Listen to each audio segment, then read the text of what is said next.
அப்போஸ்தலர் நடபடிகள் 2ஆம் அதிகாரம் 1வது வசனத்தை வாசிங்க.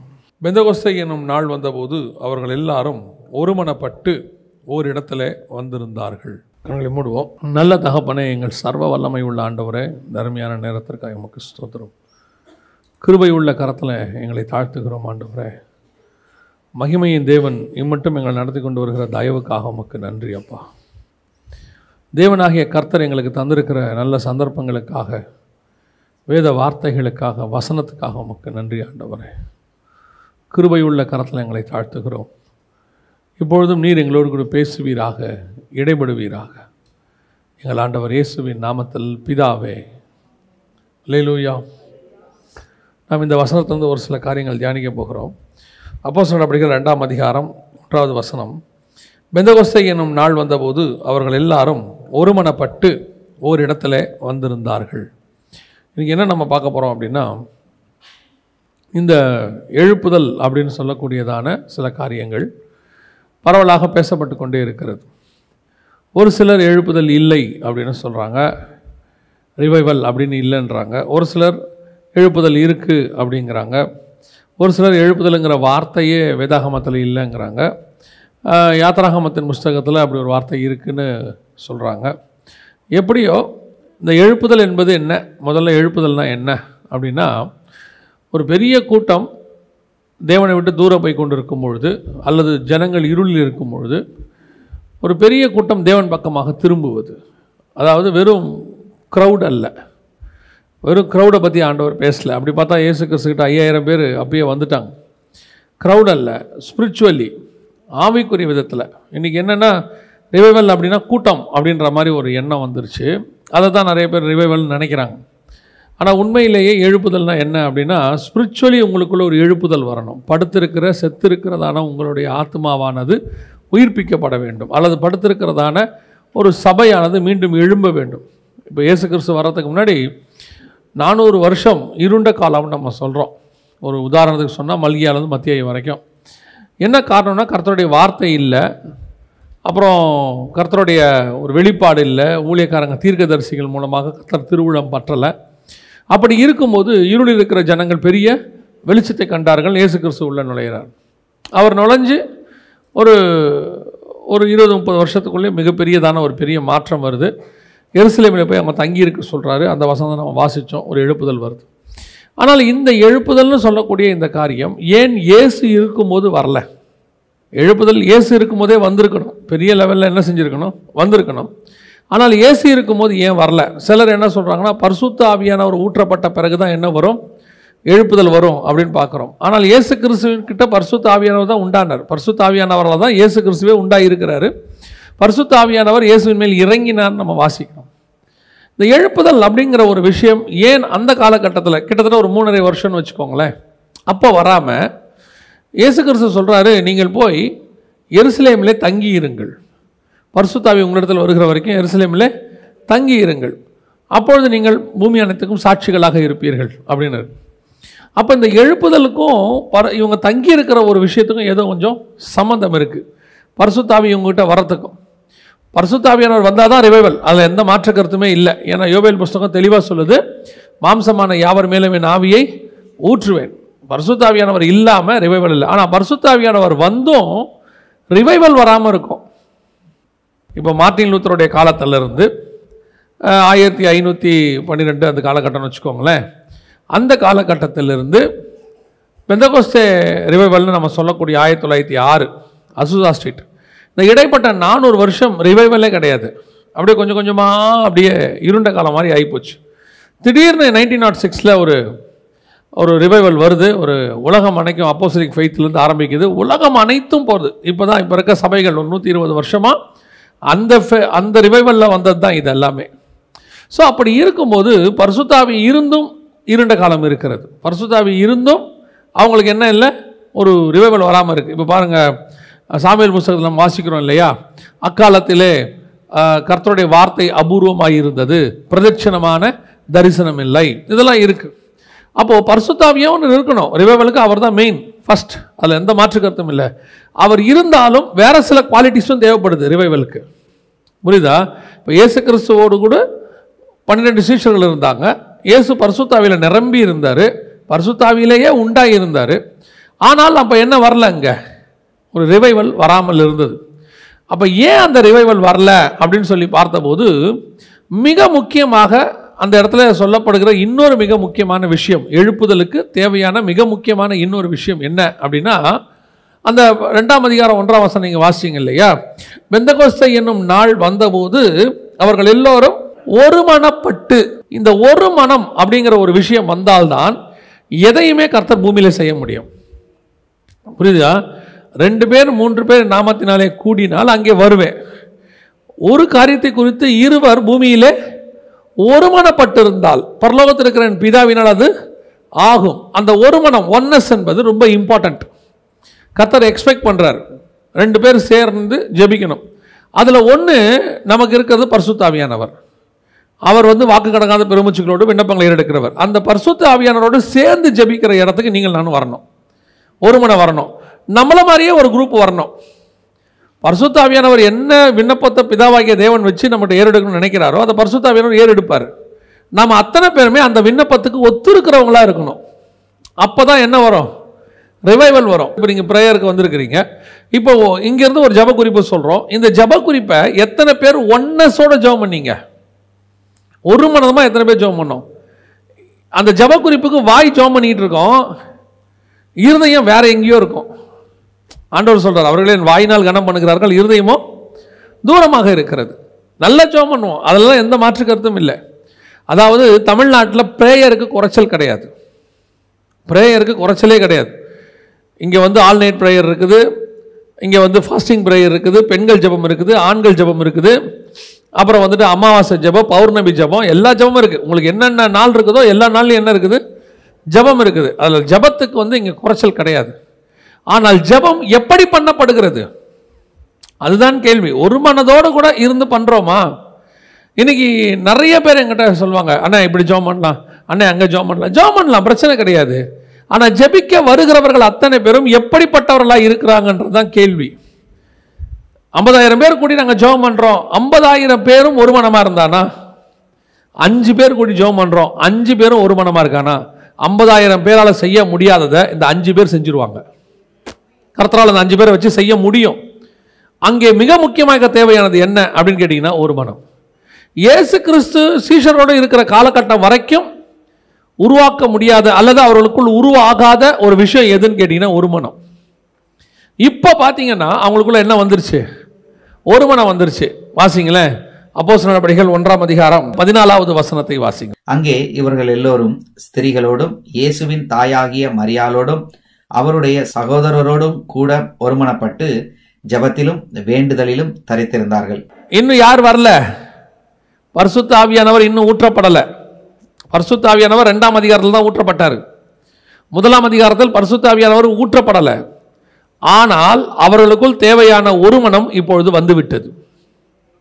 இன்னும் நான் ஒருபடி மேலே சொல்லுவேன், நீங்கள் ஒரு மனதோடு கூட கூடி இருக்கும்போது பரிசுத்த ஆவியானவரே உங்கள் மத்தியில் வருவார், உங்கள் மூலமாய் ஒரு பெரிய காரியங்கள் செய்வார்.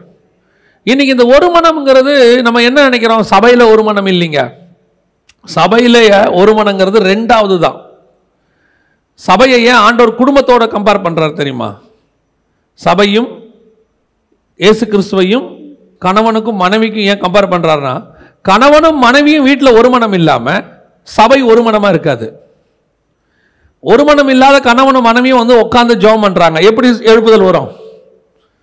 அவங்களே அங்கே அடிச்சுக்கிறாங்க, அவங்களுக்குள்ள ஒன்னஸ் கிடையாது. அவங்க இங்கே சேர்ந்து ஜெபம் பண்ணுறாங்க, வரும்போது பைக்கில் ஒன்றா வந்துடுவாங்க இல்லையா? பைக்கில் வந்துடுவாங்க. இப்போ திடீர்னு பாஸ்டர் சொல்கிறாரு, பிரதர் நீங்கள் ஜெபம் பண்ணுங்க இந்த ஜெப குறிப்புக்காக. அவர் ஜெபம் பண்ண ஆரம்பிப்பார். இந்த அம்மா இங்கேருந்து என்ன நினச்சிக்கிட்டு இருக்கோம், இவன்லாம் ஜெபம் பண்ணி ஜெபம் கேட்டு இப்போ அவரே சமாதானத்துக்கு ஜெபம் பண்ணுறான்னு வச்சுக்கோங்க. எருசலேமின் சமாதானத்துக்காக ஜெபம் பண்ணுங்க அப்படின்னு சொன்னோன்னா அவர் எருசலேமின் சமாதானத்துக்கு ஜெபம் பண்ணுறாரு ஊக்கமாக. ஆண்டவரே எருசலேமுக்கு சமாதானத்தை கொடும். இந்த ஆளே சமாதானம் இல்லாமல் அலையிறான், இவனே சண்டை போடுறான், இவனு ஜெபம் பண்ணி சமாதானம் வருமா? அந்தம்மா சோத்திரம் சோத்திரம் சோத்திரம். இந்த அம்மா இப்போ எதுக்கு சோத்திரம் பண்ணிக்கிட்டு இருக்கு? இப்போ எப்படி அங்கே எருசலேமின் சமாதானம் வரும்? எங்கே எழுப்புதல் வரும்? சபை என்பது என்ன? வெறும் கட்டடம் அல்ல, நீங்களும் நானும் தான் சபை. அப்போ சபையில் ஏற்படக்கூடிய ஒவ்வொரு ரியாக்ஷனுக்கும் ஆக்ஷன் எங்கே இருக்குன்னா வீட்டில் இருக்கு. அதனால தான் சபையும் வீட்டையும் கர்த்தர் ஒன்றா சொல்கிறாரு. வீட்டுக்குள்ளே உங்களுக்குள்ள ஒரு மனமாக இருக்க முடியல, ஆனால் சபைக்குள்ளே வந்து மட்டும் ஒரு மனமாக இருக்கிறீங்க. என்ன கேட்டால் சபை என்பது நாம் எல்லோரும் மாய்மாலம் பண்ணக்கூடிய மிக முக்கியமான இடம். அவங்க எல்லாம் சொல்லுவாங்க, வீட்டில் 1000 இருந்தாலும் வெளியே நம்ம அதை காட்டிக்க கூடாது. நல்ல விஷயம், கரெக்ட். ஆனால் எங்கே வந்து காட்டுவான் தெரியுமா? சபையில். அவங்க 2 பேரும் ஆக்கில்லா பிரிஸ்கில்லா மாதிரி இருப்பாங்க. வந்தாங்கன்னா இங்கே வந்து உட்காந்துருக்கும் போது ஐயோ அவருக்கு அது பிடிக்கவே பிடிக்காது. 2 பேருக்கும் தெரியும். என்ன கொடுமைன்னா உங்கள் ஊழியக்காரருக்கு தெரியாது, ஆவியானவருக்கு தெரியும். வடுபாவி எப்படி நடிக்கிறோம் பார் இல்லையா? அந்த அம்மா சொல்லும், சும்மா சாதாரணமாக கேட்பார், பாஸ்டர் என்னது பிரதர் இன்றைக்கி சாப்பிட்டீங்களா, என்ன சாப்பாடு?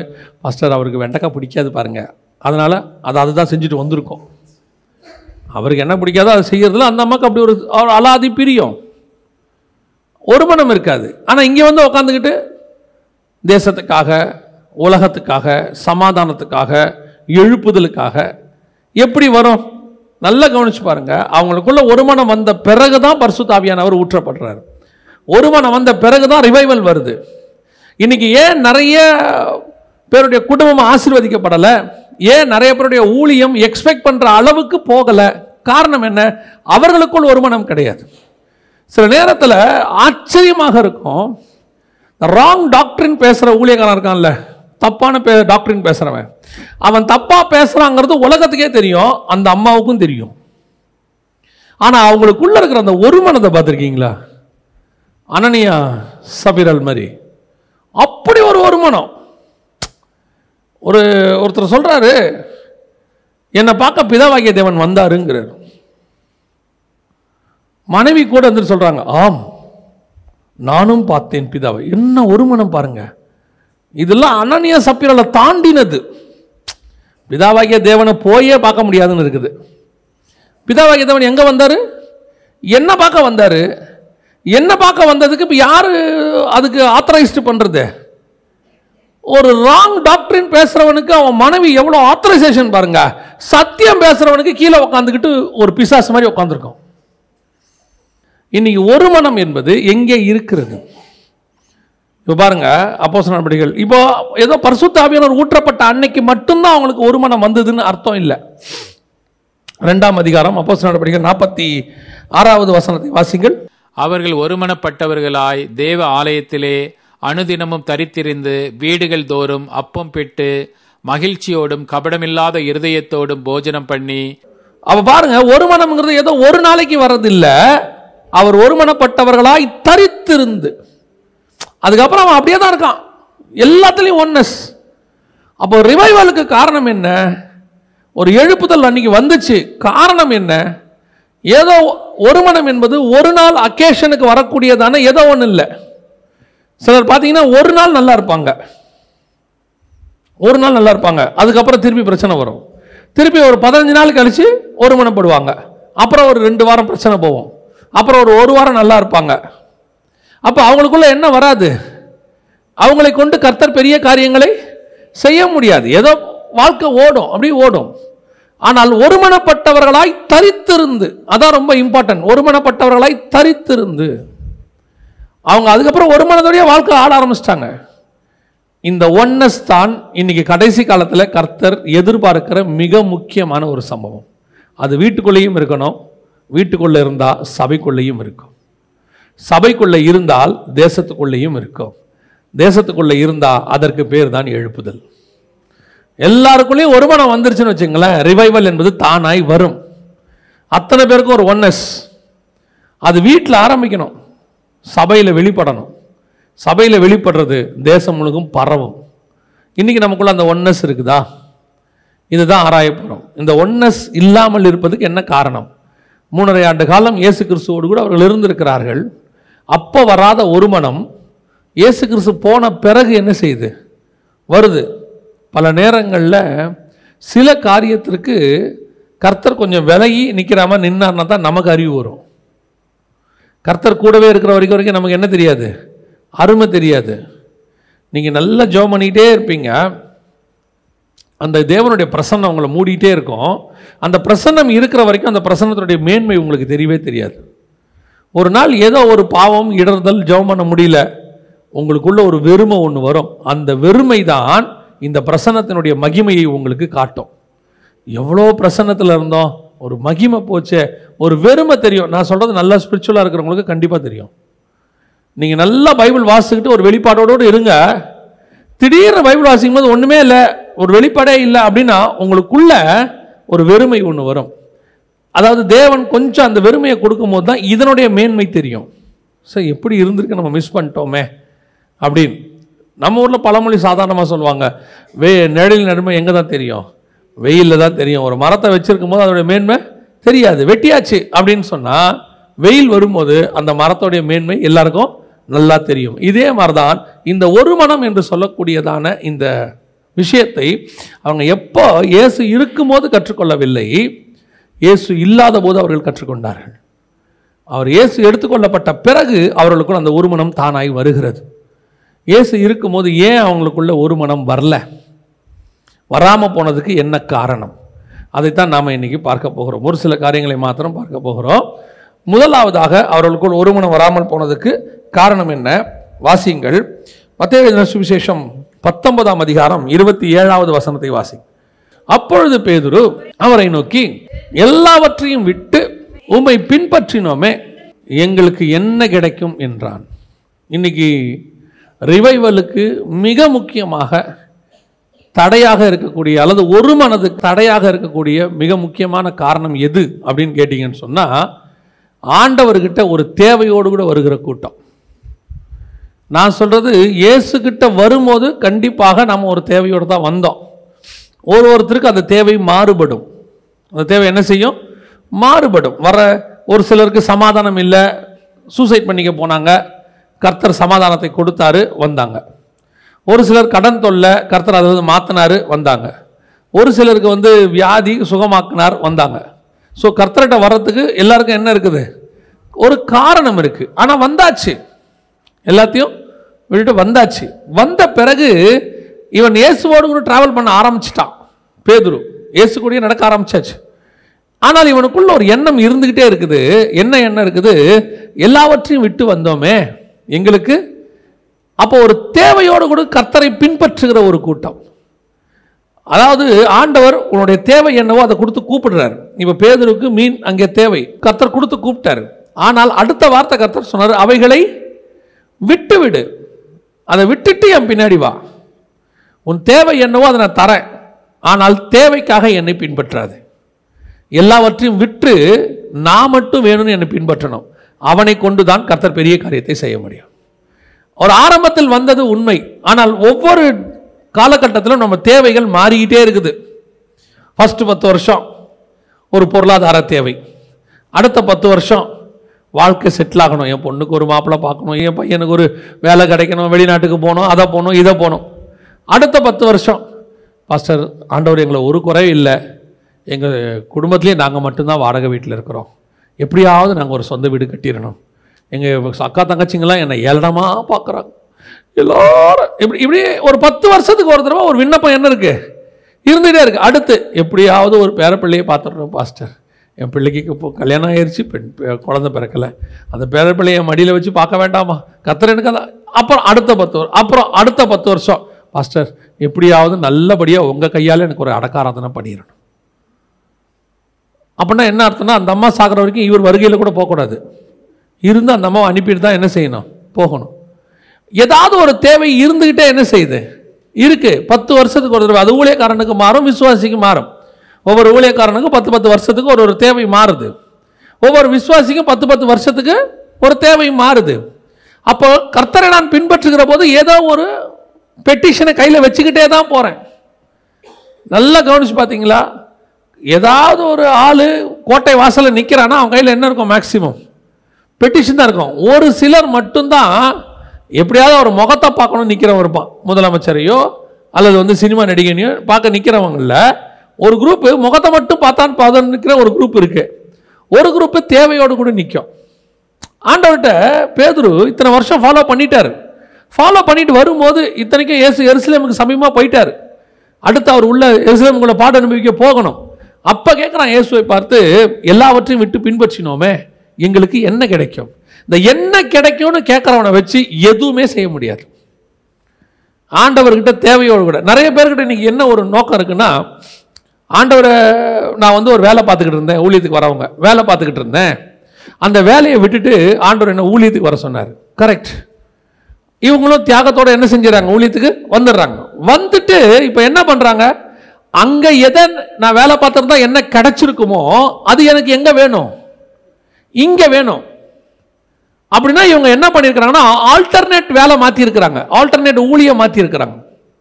வேலைக்கு பதிலாக ஊழியத்துக்கு வந்திருக்காங்க, அவ்வளோதான். இவங்களுடைய மைண்டு ஊழியத்துக்கு வரல. ஊழியம் என்பது வேறு. நீங்கள் வேலை பார்ப்பது சர்வை பண்றதுக்காக, வாழ்றதுக்காக. நீங்கள் ஊழியம் பண்ணுவது சாவதற்காக, நித்திய ஜீவனை சுதந்திரிப்பதற்காக. நித்திய ஜீவனை சுதந்திரிக்கணும்னா இந்த ஜீவன் சாகணும். என்னை நான் சிலுவையில் அறைந்திருக்கிறேன், இது செத்தாதான் நித்திய ஜீவன். அப்ப ஊழியம் என்பது சாவது, வேலை என்பது உலக வேலை என்பது வாழ்வது. நீ வாழ்றதுக்காக. அந்த உலக வேலை பார்க்குறவன்லாம் பாருங்க, மாசம் மாசம் சம்பாதிப்பாங்க. பிள்ளைகளுக்கு நாங்கள் என்ன செய்கிறோம், வீடுக்கு வீடு கட்டுவோம், வாசல் வாங்கி வைப்போம், இடம் வாங்கி போடுவோம். அப்புறம் ஒரு காலகட்டத்தில் பெம்பளை பிள்ளையாக இருந்தால் கல்யாணம் பண்ணி வைக்கணும், பையனாக இருந்தால் கல்யாணம் பண்ணி வைக்கணும். அப்புறம் ஒரு காலகட்டத்தில் பேர பிள்ளையை பார்க்கணும். அவன் தாட் அவ்வளோதான், அதை தாண்டி அவன்கிட்ட ஒன்றுமே இருக்காது. இப்போ நீ தேவன்கிட்ட வந்தாச்சு, இங்கே வந்து உன் தாட் என்னவா தான் இருக்குது. அப்போ என்ன நீங்கள் மாறி இங்கே வந்தீங்க? அப்போ ஆண்டவர்கிட்ட வந்ததுடைய பிரயோஜனம் என்ன? ஏதோ ஒரு தேவை, என்ன கிடைக்கும், என்ன கிடைக்கும், என்ன கிடைக்கும். அதுவும் பெரிய கொடுமையான ஒரு விஷயம் என்னன்னா, பேதுரு இந்த கேள்வியை எப்போ கேட்பார் தெரியுமா? ஒரு பெரிய பணக்கார வாலிபன் வந்தான். வந்துட்டு அவன் ஆஸ்தி மிகுதியாக இருந்தபடியினாலே என்ன பண்ணுறான், அவன் துக்கத்தோடு கூட திரும்பி போயிட்டான். இவர் துருத்துருன்னு அடுத்த கேள்வி கேட்குறாரு, ஆண்டவரே அவன் நீர் எல்லாவற்றையும் விட்டு வர சொன்னீர், அவன் வரமாட்டான்ட்டான். ஆனால் அவன் யாரு? மிகுந்த ஆஸ்தி உள்ளவன், நியாயமாக சம்பாதிச்சவன். அவன் விட மாட்டேன்ட்டான். இவர் உடனே குவாலிஃபிகேஷனை உயர்த்துறாரு, இவருடைய கிரைட்டீரியாவை கொண்டு வந்து காட்டுறாரு. நான் யார் தெரியுமா ஆண்டவரே, எல்லாவற்றையும் விட்டு வந்தேன். ஏற்கனவே சொல்லியிருப்பேன், நம்மளா இருந்தால் அந்த கேள்வி அதுக்கு பதிலே வேற தான்.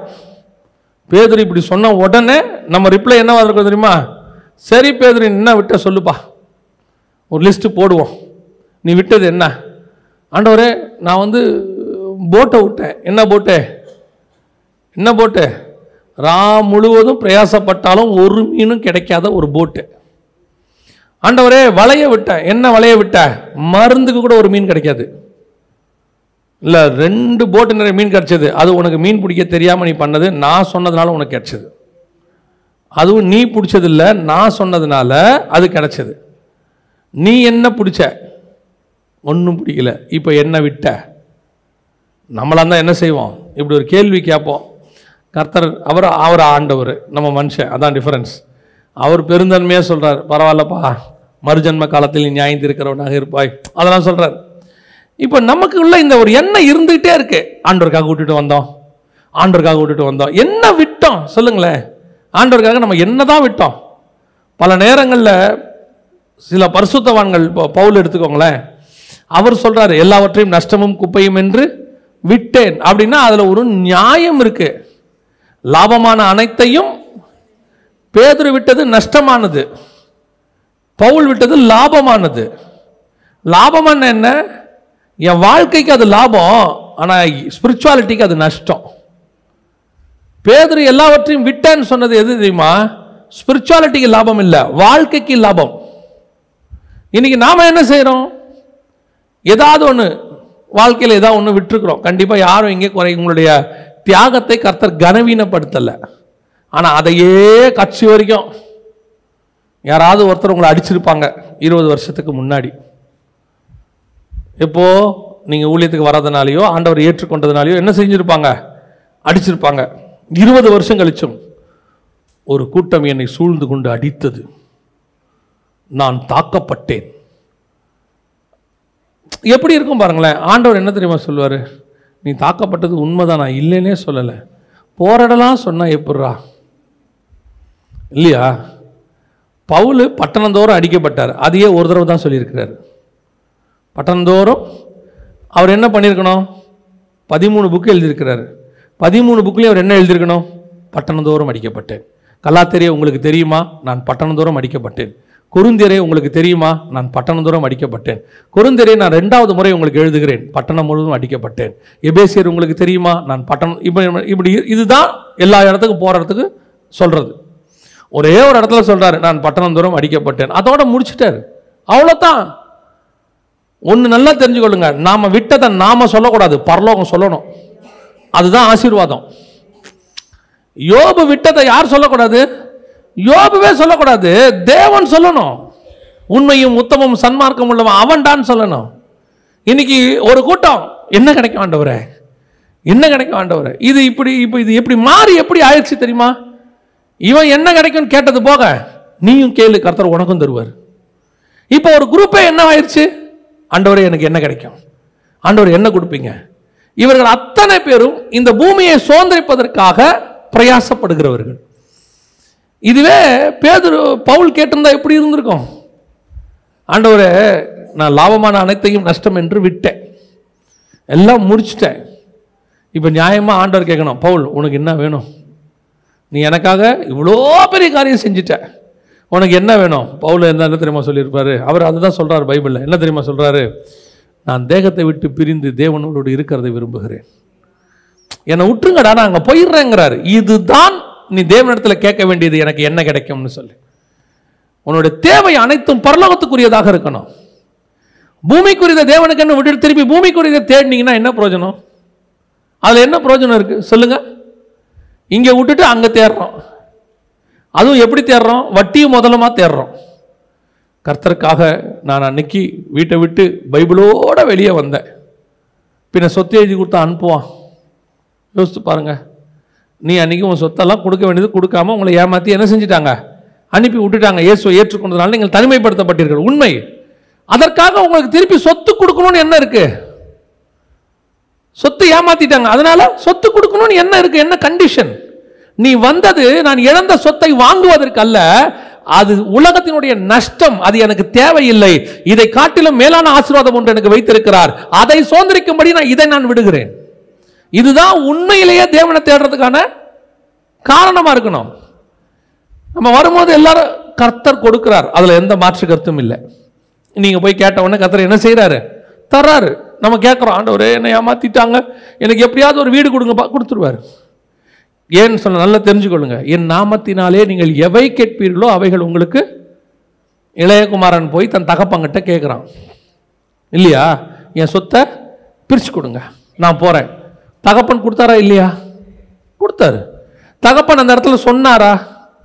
கொடுக்க மாட்டேன்னு சொன்னாரா? இல்லைப்பா நீ அழிச்சிருவேன்னு சொன்னாரா? ஒன்றும் சொல்லலை. கேட்டவொன்னே என்ன பண்ணிட்டாரு? கொடுத்துட்டாரு, அவ்வளோதான். ஏன்னா அந்த தகப்பனுக்கு நல்லா தெரியும், இவன் எங்கிட்ட கேட்குற எதுவுமே மேன்மையானது கிடையாது, இவை எல்லாம் அழியக்கூடியது. இவனுக்கு இன்னும் எது தெரியல, அப்பா இந்த சொத்து இல்லைப்பா, சொத்தை விட மேலான நீங்க தான் எனக்கு வேணும்னு அவனுக்கு தெரியல. இப்ப இந்த சொத்தை அவன் மேன்மையா நினைக்கிற வரைக்கும் அவன் என்ன பண்ண மாட்டான்? என்ன பெருசா நினைக்க மாட்டான். அப்ப இந்த சொத்து அழிஞ்சிருச்சுன்னா கண்டிப்பா அவனுக்கு என்ன தெரியும்? எங்க அப்பாவுடைய அன்பு தான் எனக்கு மேன்மையானதுன்னு. அவன் கேட்ட உடனே பிரிச்சு கொடுத்துட்டாரு, போடா எடுத்துட்டு போ. இப்போ மற்றவனுக்கு என்ன தோணும்? என்னங்க நம்மளா இருந்தால் அட்வைஸ் பண்ணுவோம், என்னங்க அவன் அழிப்பான்னு தெரியும், அவங்க கையில் கொடுக்குறீங்களே. இவர் சொல்வார், எனக்கும் தான் தெரியும், எனக்கு தெரியாதா அவன் அழிப்பான்னு? அவன் கேட்கறதே அழிக்கிறதுக்கு தான் ஏன் கேட்குறான், அதுக்கு தான் ஏன் கொடுத்தேன் போ.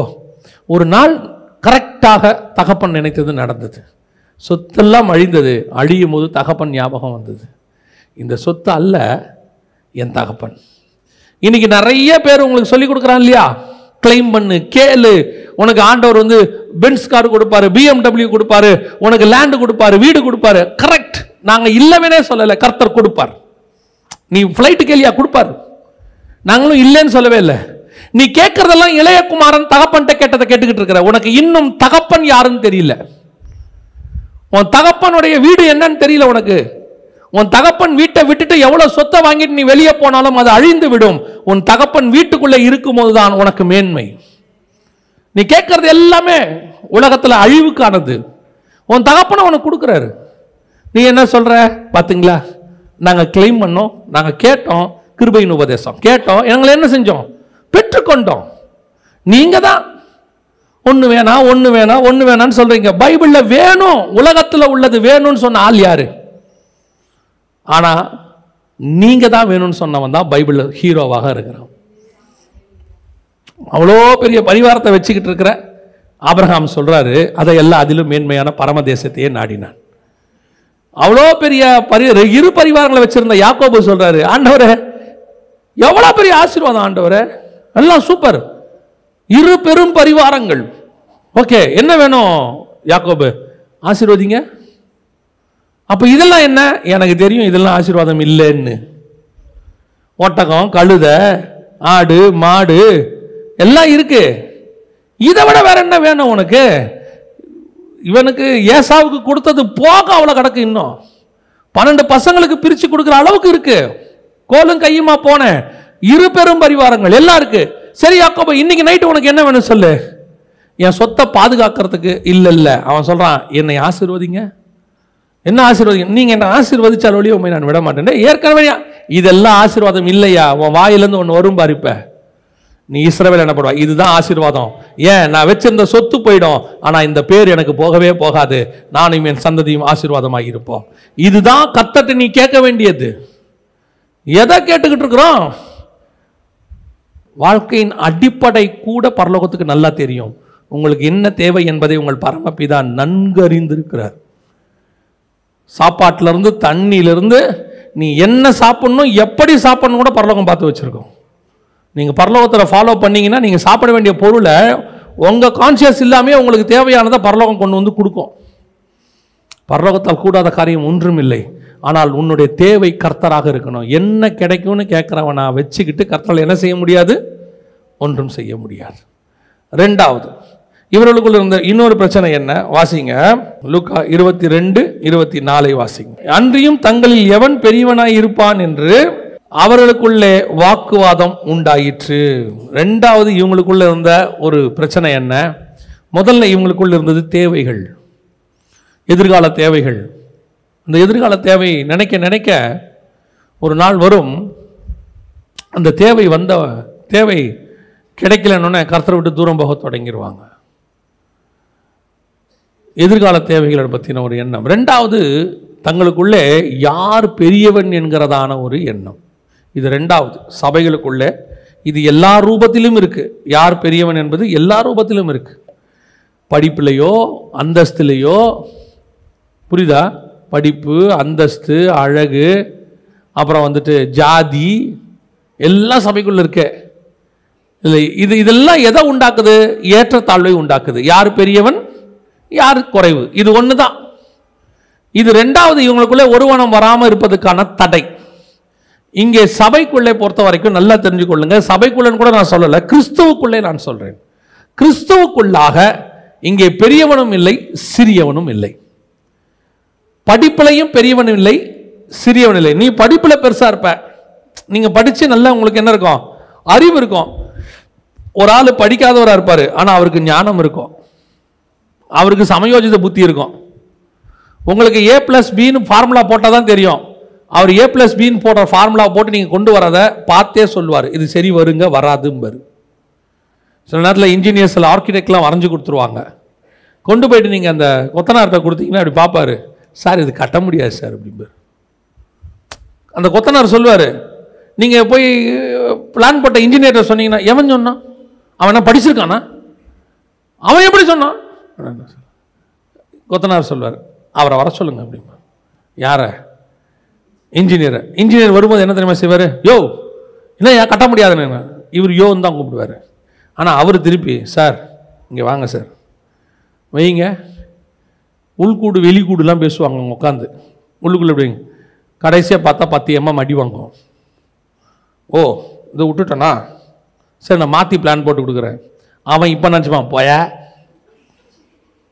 அவர் உள்ள நினச்சிப்பாரு. பல நேரத்தில் நாம் எதில் பெரியவன் நினைக்கிறோமோ இன்னொரு விஷயத்தில் அவர் பெரியவராக இருப்பார். நீங்கள் சில நேரத்தில் நினச்சிக்க கூடாது, நமக்கு எல்லாம் தெரியும், நம்ம பெரியவன், பாஸ்டர் நமக்கு சர்ச்சில் இம்பார்ட்டன்ஸே தரமாட்டாரு இல்லையா? நான் நல்லா பாடுவேன், நீ நல்லா பாடுவேன், ஆனால் சுதியோட பாட மாட்டேன், அதான் பிரச்சனையே. சில ஆட்கள் நல்ல குரல் வளம் இருக்கும், கீபோர்டுக்காரனோட பாட வராது. புரியுதா? அவனை திட்டிக்கிட்டு இருப்பான். அவன் உள்ளுக்குள்ள திட்டுவான், டேய் சுதியோட பாடுறாக்கா, இது உனக்கு ஏற்ற மாதிரி மாறாதரா, இதுக்கேற்ற மாதிரி தான் நீ மாற முடியும். பல நேரங்களில் இங்கே இருக்கு, உனக்கு ஒரு கிஃப்ட் கர்த்தர் கொடுத்துருக்காருன்னா அவனுக்கு வேற கிஃப்ட் கொடுத்துருக்கிறார். இந்த கிஃப்டை வச்சுக்கிட்டு நான் என்ன பெருசாக நினைக்கிறதுக்கு ஒன்றும் இல்லை. அவ்வளோதான். நம்ம நினச்சிக்கிட்டோம் நம்ம கெனசரேத்து கடல், நம்ம கடல், நம்ம டிராவல் பண்ண கடல், இது என்ன பண்ண போகுதுன்னு சொல்லிட்டு ஆண்டவரே நல்லா படுத்து தூங்குங்க, அக்கறைக்கு போடணும் கூப்பிட்றேன். என்ன அதுவும் எப்படி தூங்க வச்ச ஆண்டவரை? தலகாணி கொடுத்து தூங்க வச்சிருக்கான். மனுஷகுமாரனுக்கோ தலை சாய்க்க இடம் இல்லை. இவர் கன்ஃபார்மாக தலகாணி கொண்டு போயிருக்க மாட்டார் இல்லையா? அவரே தலை சாய்க்க இடம் இல்லைங்கிறவர். இப்போ இந்த 12 பேரில் எவனோ ஒருத்தன் தான் என்ன பண்ணியிருக்கான், சேஃப்டிக்கு வீட்டிலேருந்து தலகாணி எடுத்துன்னு வந்திருக்கிறான். எவ்வளோ ப்ரிப்பேராக வந்திருக்கு. ஏசுநாதன் கூடவே எவ்வளோ ப்ரிப்பேராக வந்திருக்கான் பாருங்க. இப்போ நம்மலாம் போகிறது என்ன, அவ்வளோ ப்ரிப்பேர்டாக. ஒருவேளை ஏர் பில்லோன்னு சொல்லுவாங்க, அது எடுத்துகிட்டு வந்தாலும் தெரியல. ஏன்னா கொண்டு வந்த மாதிரி எங்கேயும் இல்லை. திடீர்னு பார்த்தா அங்கே என்ன இருக்குது, ஆமாம் நல்லா காற்று ஊதி தலையில் படுக்க வச்சு, ஆண்டவரே நல்லா படுங்க. என்னாச்சு, நம்ம கடல் தான், அக்கறைக்கு போடணும்னு எழுப்புறோம். ஆண்டவர் சொல்கிறார், டேய் நான் கண்ணை மூடி படுத்த தொலைஞ்சேன். என்ன நீங்கள் இப்படி சொல்லிட்டீங்க? நான்லாம் யார் தெரியுமில்ல, இந்த கடல்லையே பிறந்து கடல்லையே வளர்ந்து கடல்லையே குளிச்சு தொப்பக்கட்டீர்னு உள்ளே குடிச்சு வெளியே வர ஆள். ஆண்டவர் சரி படுப்போம். வந்து என்ன தெரியுமா சொன்ன ஆண்டவர்கிட்ட, நாங்கள் எல்லாம் மடிந்து போகிறோமே உமக்கு, நானா தூங்க சொன்னேன். அப்படின்னா என்ன அர்த்தம்? இப்போ யோசிச்சு நேரமாக ஏந்திரிச்சு ஏசுனது என்ன தெரியுமா கேட்கணும், பர் நான் தச்சேன், எனக்கு போட்டு செய்ய தெரியும், போட்டு ஓட்ட தெரியாது, நீங்களே ஓட்டிக்கோங்க அப்படின்னு நான் சொல்லியிருந்தா என்ன நியாயமாக தானே சொல்லணும். இதில் யார் பெரியவன்? ஆண்டவர் ஒவ்வொருத்தருக்கும் ஒவ்வொன்று கொடுத்துருக்காரு. அது ஒருத்தருக்கு படிப்பு, ஒருத்தருக்கு அனுபவம். நீங்கள் நல்லா பாருங்க, படித்தவன் தான் பணம் ஏமாறுவான். பார்த்துருக்கீங்களா? படித்தவன் தான் பணம் ஏமாறுவான். இந்த படிக்காத ஒரு குரூப் இருக்குல்ல, எவனா வந்து கேட்கணும் இப்படியே பார்க்கும். 2 வார்த்தை தான் அவன் பேசுவான். இந்த இவருக்கு வந்திருக்காருல்ல படிக்காதவர், அவன் போய் சொல்கிறான்டா. அம்மா இந்த படித்தவன் இருக்காமல வெளிநாட்டுக்கு போகிறதுக்கு அவங்க அப்பாட்ட வந்து சொல்லுவார், அப்பா நீங்கள் சும்மா இருங்கப்பா, அவர் 1 லட்ச ரூபா சம்பளம். வேணாம்டா, அவனை ஆளை பார்த்தாலே சரியில்லை பார், படிக்காத ஆள். பல நேரங்களில் கர்த்தர் ஒவ்வொருத்தருக்கும் ஒவ்வொரு கிருபை கொடுத்துருக்கிறார். ஆண்டவர் பூமியில் படைக்கும் போதே படித்தவன் தான் முன்னேறணும், படிக்காதவன்லாம் நடுத்தரில் நிற்கணும்னு கொண்டு வரல. ஒவ்வொருத்தருக்கும் ஒன்று கொடுத்துருக்கிறார். ஒருத்தனுக்கு மியூசிக்காக இருக்கும், ஒருத்தனுக்கு ஸ்போர்ட்ஸாக இருக்கும், ஒருத்தனுக்கு எஜுகேஷனாக இருக்கும், ஒருத்தனுக்கு அட்மினிஸ்ட்ரேஷனாக இருக்கும், ஒருத்தனுக்கு இன்ஜினியரிங்காக இருக்கும், ஒருத்தனுக்கு மெடிக்கலாக இருக்கும், ஏன் ஒருத்தனுக்கு தொழில் பார்க்கறதா இருக்கும், பிஸ்னஸ்மேனாக இருக்கும். இதுக்கு கர்த்தர் ஒவ்வொருத்தருக்கும் இதில் யாரும் இங்கே சின்னவன் பெரியவனே கிடையாது. எவ்ரிபடி கர்த்தருக்கு முன்பாக நாம் எல்லோரும் சரிசமமாக இருக்கிறோம். அது வெளியே எப்படியோ, சபைக்குள்ள கிடையவே கிடையாது, எதுலையுமே கிடையாது. சபைக்குள்ள உட்காந்துக்கிட்டு எனக்கு ஒரு ஊழியக்காரர் தெரியும், அவர் பேசும்போதே எப்படி பேசுவார் தெரியுமா? அவர் செட்டியார் வந்திருக்காரு, அவர் கோனார் வந்திருக்காரு, அவர் நாடார். ரொம்ப இது என்ன சபைக்குள்ள என்ன, இன்னும் பழையவைகள் எல்லாம் இன்னும் என்ன செய்யல, ஒளிஞ்சு போகல. இன்னும் சபைக்குள்ள ஜாதி பெருமை, அவர் பெரியவர், இவர் சின்னவர், அவர் பணக்காரர், அவர் ஆடிட்டரு. உன் ஆடிட்டிங்கு, உன்னுடைய பணம், ஆஸ்தி, சம்பாத்தியம், உன்னுடைய ஜாதி பெருமை எல்லா குப்பையும் தூக்கி வெளியே போட்டுருங்க. சபைக்குள்ள யாரும் இங்க பெரியவனே கிடையாது. பெரியவர் ஒருவர் இருக்கிறார், அவர் ஒருவர் தான் பெரியவர். அவரை தாண்டி பெரியவர் இங்க யாருமே கிடையாது. எதுக்குமே பெரியவன் கிடையாது. நீ ஒருவேளை டேலண்டோட இருந்தாலும் நீ பெரியவன் கிடையாது. நீ உன் டேலண்டை யூஸ் பண்றதுக்கு கிருபை தந்தவர் அவரு. அவ்வளவுதான். கர்த்தர் நினைச்சாருன்னா ஒரு நாள் ராத்திரியில எல்லாத்தையும் புட்டிங்கிட்டு காத்திறக்கி விட்டுருவாரு. எப்பேற்பட்ட ராஜா நேபுகாத் நேச்சர், ஒரே நாள் ராத்திரி மறுநாள் பார்த்தா கையில பறவைகளுக்கு வளர்ற மாதிரி நகம்லாம் வளர்ந்து, எப்படி ஆயிருச்சான் எல்லாம் பறவைகளுக்கு வளர்ற மாதிரி நகம்லாம் வளர்ந்து, உடம்பெல்லாம் ஃபெதர்ஸா மாறி பட்சிகளை போல மாறி பனியில போய் கிடந்தானா 7 வருஷம். எப்பேற்பட்டவனையும் புல்லு மேய வைக்க அவருக்கு முடியும். என்கிட்ட படிப்பு இருக்கு, எதிர்காலம் இருக்கு, நான் நினைச்சா போதும், எங்க போனாலும் படைச்சுப்பேன். சிலர் சொல்லுவாங்க எங்க போனாலும் படைச்சுப்பேன். கர்த்தர் இல்லாட்டி எங்க போனாலும் நடுத்தல தான் நிற்ப. என்ன இப்ப நீ நிக்கிறது வந்து அம்ஜிக்கரை நடுத்தருவா இருக்கும், இல்லைன்னா அமெரிக்கா நடுத்தருவா இருக்கும். அங்க போனாலும் நடுத்தல் தான் நிற்ப. நிறைய பேர் நினைச்சுக்கிறாங்க அமெரிக்கா போயிட்டா போதுங்க, எப்படியும் பழச்சிருவேன், எனக்கு இருக்கிற டேலண்ட்டுக்கு, எனக்கு இருக்கிற எக்ஸ்பீரியன்ஸுக்கு, எனக்கு இருக்கிற படிப்புக்கு. அங்க போய் பார்த்தா தான் தெரியும். நீ யோர்தான்ல இருந்தாலும் சரி, எகிப்துல இருந்தாலும் சரி, அல்லது நீங்கள் பாபிலோன்ல இருந்தாலும் சரி, கர்த்தர் இருந்தால் நீங்கள் அரண்மனை வாசல்ல உட்கார்ந்திருப்பீர்கள். கர்த்தர் இல்லாவிட்டால் சிறைச்சாலை தான். கர்த்தர் இல்லாவிட்டால் சிங்ககபி தான். கர்த்தர் தான் உன்னை அங்கிருந்து காப்பாற்றி மேலே கொண்டு உட்கார வைக்கணும். நமக்குள்ள மேன்மை வரவே கூடாது. யார் பெரியவங்கிற எண்ணம் வரவே கூடாது.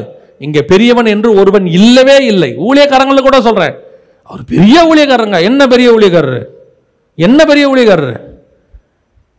உலகத்தையே அசைச்ச பவுலே ஒண்ணும் இல்லைன்ட்டு போட்டான். எல்லாரும் நான் சிறியவன் போயிட்டான். உலகத்தையே அசைச்ச பவுல் ஒரு புக்கில் எழுதியிருக்காங்க. பவுலை பத்தி அறியாமையில் எழுதியிருக்காங்க. பட் அவங்க பவுலுக்கு கொடுத்துருக்கிற மேன்மையை பார்க்குறேன். அவர் நாத்திக புக்கு அது.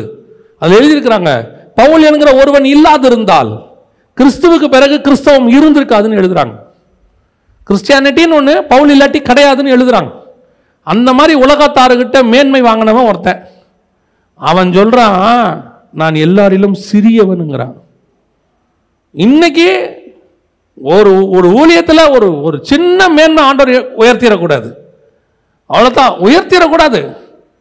என்ன நிக்கிற வானு கூட யாரும் கூப்பிட மாட்டீங்க. வானு கூப்பிடல, ஏசுநாதரியே கூப்பிடலையாமா. ஏசுநாதர் சொல்றாரு, உன் வீட்டுக்கு வந்த நீ என்ன கொடுக்கல, தலைக்கு எண்ணெய் கொடுக்கல, கால் கழுவ தண்ணி கொடுக்கல. அப்படின்னா ஏசுநாதர் என்ன பண்ணியிருக்கிறாரு? இதெல்லாம் கொடுக்கல, ஆனாலும் உள்ள போயிட்டாரு 12 பேரையும் கூப்பிட்டுக்கிட்டு. அவன் அதை செய்யல தானே. ஏசுநாதர் என்ன பண்ணியிருக்கணும்? ஒரு மட்டு இல்லை, ஒரு மரியாதை இல்லை, நான் நிற்கிறேன், நான் யாரு, நான் தேவனுடைய குமாரன், அதை விடு, இவங்களை கேளு, நான் யாரு? நீர் இஸ்ரவேலில் ஒரு தீர்க்கதரிசி. ஒரு தீர்க்கதரிசி நிற்கிறேன், எனக்கு ஒரு மரியாதை இல்லை, வாங்கடா போலாம். ஏசுநாதர் சொன்னார், வாடா, அவனுக்கு தான் மரியாதை தெரியல, நமக்கு தெரியும், வா. அவ்வளோ பெரிய ஏசுநாதரே அந்த மரியாதை எதிர்பார்க்காம போய் உள்ள போய் உட்காந்து விட்டாரு. நம்ம என்ன, நான் நிற்கிறேன், என்ன வான்னு கூப்பிடல, என்ன நிற்கிறேன், என் கையில் இருக்க பைய வாங்கல, என்ன நான் நிற்கிறேன், என்னை தோள் மேலே தூக்கிட்டு போல, என்ன நிற்கிறேன், எனக்கு ஒரு மாலை கூட மரியாதை இல்லை, மைக்கில் ஏஞ்சி என்னை பற்றி ஒரு 4 வார்த்தை ஒன்றும் சொல்லாமல் ஐயா பேசுவாருங்கிறாரு. நான் யாருன்னு சொல்லுங்க. ஐயா நீ யாருன்னு உனக்கு தெரியாத? இல்லை வந்திருக்கிறவங்களுக்கு அவனுக்கு நல்லா தெரியும் நீ யாருன்னு, ஏறி பேசு. இதில் இப்போ ஒரு கலாச்சாரம் ஒன்று வந்திருக்கு கிறிஸ்தவத்தில். மேலே ஏறி நின்று, ஐயா யார் தெரியுங்களா, ஐயா ஐயா ஐயா ஓஹோ. இவர் ஏந்திரிக்கிறதுக்கு முன்னாடி அண்ணன் வராருன்னு என்ன பண்ண வேண்டியிருக்கு? நீ நானும் ஒன்றும் இல்லை, வெறும் மண்ணு. கழுத மேல கிறிஸ்து உட்கார்ந்ததுனால உனக்கு மரியாதை. இறங்கிட்டாரு, கழுதைக்கு பின்னாடி எவனும் போக மாட்டான், கிறிஸ்துவுக்கு பின்னாடி தான் போவான். கழுதையை சீண்ட ஆள் இருக்காது. கிறிஸ்து உட்கார்ந்து இருக்கிறதுனால தான் கழுதைக்கு மரியாதை. இல்லைன்னா கழுதைக்கு ஒரு மரியாதை இல்லை. சில நேரத்தில் கழுதைக்கு கீழே கீழே என்ன பண்றாங்க? பெட்ஷீட்டை போடுறாங்க, சால்வைய போடுறாங்க, கிளைய உடைச்சி போடுறாங்க, எல்லாத்தையும் உடைக்கிறாங்க. உனக்கு பொன்னாடை போத்துறாங்க, கிஃப்ட் கொடுக்குறாங்க, சில நேரத்தில் உனக்கு எல்லா மேன்மையும் கொடுக்குறாங்க. இந்திய தொலைக்காட்சிகளில் முதல் முறையாக அப்படிங்கிற மாதிரி உலக வரலாற்றில் இந்த ஊழியக்காரர் மாதிரி ஒருவரும் உண்டோ அப்படின்னு சொல்லிடுறாங்க. இந்த கழுதை என்ன பண்ணக்கூடாது தெரியுமா? கீழே போட்டிருக்கிற அந்த இலையை பார்க்கக்கூடாது, செடி கொடியில் இருக்கிற இலையை பார்க்கக்கூடாது. நமக்கு தான் இலை போட்டான், உனக்கு இலை போடலை. உன் மேலே உட்கார்ந்து இருக்கிறாரு, அவருக்கு மேலே இருக்கிற மரியாதையில் உனக்கு சர்வ் பண்ணிக்கிட்டு இருக்கிறான். அவன் மேலே இருக்கிறவர் இறங்கிட்டாரு, தொலைஞ்ச காணாம போயிடுவ. எருசலேமுக்குள்ள அவர் தான் போவாரு, கழுதை காணாம போயிடும். கல்வாரிக்கு அவர் தான் போவாரு, கழுதை காணாம போயிடும். பிலாத்துவின் அரண்மனைக்கு அவர் தான் போவாரு, கழுதை காணாம போயிடும். கழுதைக்கு மேலே இயேசுநாதர் உட்கார்ந்துருக்க வரைக்கும் தான் கழுதைக்கு மரியாதை. பல நேரங்களில் கர்த்தர் உன்னை கொண்டு ஏதாவது ஒரு காரியங்களை செய்கிறாரா, அது கிருபைன்ட்டு ஓடிடணும், கிருபைன்ட்டு ஓடி போயிடணும். என்ன மாதிரி பாட யாராவது இருக்கிறாங்களா? தொண்டையில் கை வைப்பாரு. நான் சொல்றேன், என்ன மாதிரி மியூசிக்கை வாசிக்க ஆள் இருக்குதா? கையில் கை வைப்பாரு. எப்பேற்பட்ட மியூசிக் வாசிக்கிற நம்பர் 1 பர்சன் தெரியுமா உங்களுக்கு? அவனை மாதிரி மியூசிக் வாசிக்கவே முடியாது. யாரு? லூசிஃபர். அவனையே கீழே தள்ளி பிசாசுன்ட்டாரு. நம்பர் 1 மியூசிஷியன், அவனையே கீழே தள்ளி பிசாசுன்ட்டாரு. நீ எம்மாத்திரம், நீ எம்மாத்திரம். கர்த்தர் நமக்கு கொடுத்திருக்கிறதுல இங்கே பெரியவன் எவனும் இல்லை சபையில். ஊழியத்தில் பெரியவன் எவனும் இல்லை, உலகத்தில் பெரியவன் எவனும் இல்லை. உலகத்தில் எப்பேற்பட்ட பெரியவன் இருந்தாலும் அவனிலும் பெரியவர் ஒருவர் என்னில் இருக்கிறார். தேவாலயத்திலும் பெரியவர், சாலமோனிலும் பெரியவர், நீங்கள் பார்க்குற எதை வேணால் எடுத்துக்கங்க, அதிலும் பெரியவர் ஒருவர் இருக்கிறார். அவர் உன் கூட இருக்கிறார். அதுதான் உனக்கு எனக்கும் ஆசீர்வாதம். எல்லாத்த விட பெரியவர் என் மேலே இருக்கிறார். யாராவது வந்து ஏதாவது உங்ககிட்ட சொல்லுவான், ஐயா உங்களை மாதிரி உங்கள் குரல் இருக்கே அப்படிம்பா. உங்களுக்கு அவனை எப்படி பார்க்கணுன்னா, இந்த சாத்தான் எப்போ உள்ளே வந்தான். நிஜமாக நீங்கள் அப்படி தான் பார்க்கணும். நான் நிஜமாக சொல்கிறேன். யாராவது சாட்சி சொல்லுவாங்க, உங்கள் பாடல் மூலமாக ஆண்டவர் கூட தொட்டார், பேசினார், என் வாழ்க்கை மாறுச்சு, அது வேறு, அது சாட்சி. உங்களை புகழ்றதுக்குனே ஒருத்தர் வருவான். பொண்ணுக்கு புடமும் வெள்ளிக்கு குகையும் மனுஷனுக்கு புகழ்ச்சியுமே சோதனை. ஒருத்தன் வருவான், அவன் சாட்சியெல்லாம் சொல்ல மாட்டான். அண்ணா இப்படி ஒரு வெளிப்பாடை நான் பார்த்ததே இல்லைண்ணே அப்படின்னா அவன் நம்மளை மட்டும்தான் பார்த்துருக்கான்னு அர்த்தம். அவன் வேறு யாரையுமே பார்த்ததில்லை. ஏன்னா இதை விட மோளனா பேனாலாம் எங்கே இருக்கிறாங்க? நம்ம ஊரில் சொல்லுவாங்கள்ல, நான் ஓட்டப்பந்தயத்தில் 2வது வந்து ப்ரைஸ் வாங்கிட்டேன் அப்படிமா. எத்தனை பேர் ஓட்டினீங்க? 2 பேர். அதில் அவன் 2வது. அதில் சொல்லுவான், அண்ணா தமிழ்நாட்டில் உங்களை மாதிரி யாருமே இல்லை அப்படின்னு. அவனுக்கு தெரிஞ்சது நம்மளை மட்டும்தான், இன்னும் வேறு யாரையும் பார்க்கலன்னு அர்த்தம். நமக்கு தெரியணும் இந்த பையன் சொல்கிறது பொய், நீ யாருன்னு யாருக்கு தெரியும்? நமக்கே தெரியும். நம்மில் ஒருவனும் இங்கே பெரியவன் என்று இல்லை, இங்கே ஒருவனும் சிறியவன் என்று இல்லை. இங்கே ஒருவர் இருக்கிறார், அவர்தான் பெரியவர். நாம் அவர் அத்தனை பேருக்கும் வேலை செய்வதற்கு அழைக்கப்பட்டவர்கள். அல்லேலூயா. இது 2வது ஒருமனம் இல்லாமல் போவதற்கு காரணம். கடைசியா ஒரு நெகட்டிவ் ஒருமனம் இருக்கு. இந்த ஒருமனம் வரக்கூடாது. புரியுதா? வாசிங்கள். யோவான் எழுதின சுவிசேஷம் 21ஆம் அதிகாரம் 3வது வசனம் வாசி. சீமோன் பேதுரு மற்றவர்களை நோக்கி, மீன் பிடிக்கப் போகிறேன் என்றான். அதற்கு அவர்கள், நாங்களும் உம்முடனே கூட வருகிறோம் என்றார்கள். அவர்கள் புறப்பட்டு போய் உடனே படவேறினார்கள். அந்த ராத்திரியிலே அவர்கள் ஒன்றும் பிடிக்கவில்லை. இது மிக முக்கியமான ஒருமனம். இது வரைக்கும் ஒருமனம் வரணும் தானே பார்த்தோம். இப்போ இந்த ஒருமனம் வரக்கூடாது. இது என்ன ஒருமனம் தெரியுமா? இயேசுநாதர் இல்லை, போய் 1 நாள் 2 நாள் தான் ஆகுது. புரியுதா? 2 நாள் தான் ஆகுது. அதுக்குள்ளேயே இவனுக்கு எதிர்காலத்தை பற்றின பயம் வந்துருச்சு. ஏன்? இயேசுநாதர் கூட இருக்கிற வரைக்கும் என்ன வரல? ஒரு கவலையும் இல்லை. இயேசுநாதர் எப்படி வச்சுருந்தாருன்னு கேட்டிங்கன்னா, 3.5 வருஷம் கூட வச்சுருந்தாரு. 3.5 வருஷமும் ஃபாஸ்டிங் கிடையாது, 3 வேளையும் சாப்பாடு. புரியுதா? யோவானுடைய சீசர்கள் வந்து கேட்குறாங்க இயேசுநாதர்கிட்ட, என்ன கேட்குறாங்கன்னா, யோவான் எங்களெல்லாம் ஃபாஸ்டிங் போட்டு சாப்பிடிக்கிறான்.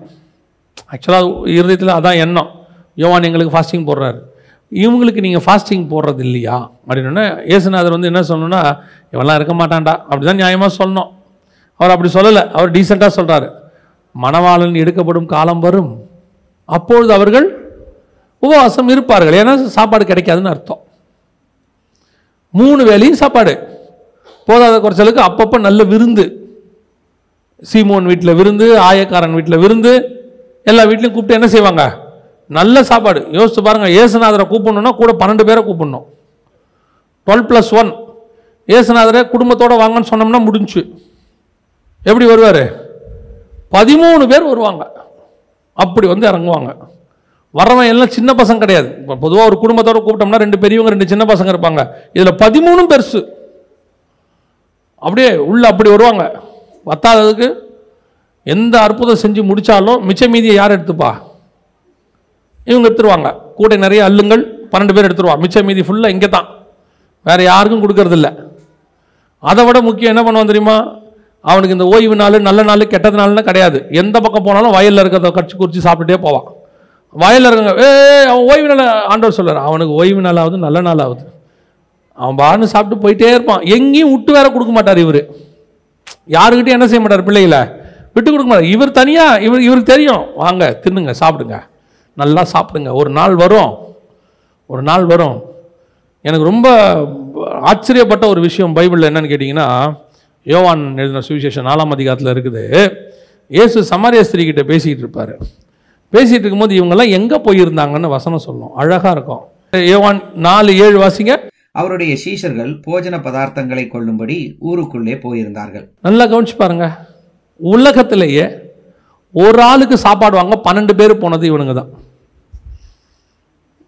நல்லா பார்த்துருக்கீங்களா? நம்ம 12 பேருக்கு சாப்பாடு வாங்க ஒரு ஆள் போவோம், மிச்சம் மீதி இல்லைன்னா 2 பேர் போவோம், வாடா தூக்கிட்டு வரலான்னு 2 பேர் போவோம். ஒத்த ஆளுக்கு சாப்பாடு வாங்க எத்தனை பேர் போயிருக்காங்க? அப்படின்னா என்ன அர்த்தம் யோசிச்சு பாருங்க. நீ போனால் ஆளுக்கு 4 இட்லி வாங்கிடுவா, பத்தாது. நம்ம எல்லாரும் போவோம், ஃபுல் மீல்ஸ் முடிச்சிருவோம். இவர் ஒருத்தருக்கு என்ன பண்ணிடுவான்? எப்படி பாருங்க, அருமையான சீஷர்கள். அவனெல்லாம் ஒன்றும் செய்யவே முடியாது. அதில் வந்து வேற என்ன தெரியுமா கேட்பான்? ஒரு ஆளுக்கு தான் சாப்பாடு வாங்கிட்டு வந்திருக்கான்.